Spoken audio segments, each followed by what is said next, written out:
দ্বিতীয় দফার ভোটের আগে ফের তৎপর ইডি। সকাল সকাল ইডির অভিযান চলছে।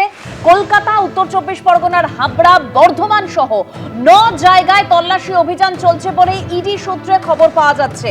2020 অক্টোবরে বসিরহাট থানায় দায়ের মামলার সূত্রে এই অভিযান। 6 বছর আগে সেই মামলায় 3 জনকে গ্রেপ্তার করা হয়েছিল। ঘোজাডাঙ্গা কাস্টমসের ডেপুটি কমিশনারের অভিযোগের ভিত্তিতেই মামলা দায়ের হয়েছিল।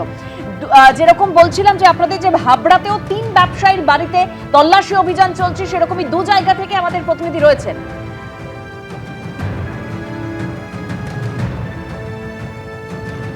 হাবড়ার 2 ব্যবসায়ীর বাড়ির সামনে থেকে আমাদের 2 প্রতিনিধি রয়েছেন। পার্থপ্রতিম ঘোষ রয়েছেন সমীর চন্দ্র, যে ব্যবসায়ীর বাড়িতে ইডির অভিযান চলছে, এবং তারই পাশাপাশি সত্যজিৎ বৈদ্য রয়েছেন সাগর সাহা নামে আরেক ব্যবসায়ীর বাড়ির সামনে থেকে। প্রথমেই চলে যাব পার্থর কাছে। পার্থ, এখনো পর্যন্ত আর কি তথ্য পাচ্ছ ইডি সূত্রে? দেখো, ইডি সূত্রে যে বিষয়ে জানা যাচ্ছে 9টি জায়গায় আজকে তল্লাশি অভিযান হচ্ছে। কলকাতা, হাবড়া এবং বর্ধমান, এই সমস্ত জায়গায় 2020 সালের 23শে অক্টোবর একটি মামলা হয়, যেটা হচ্ছে বসিরহাট থানায় সেই মামলা হয়।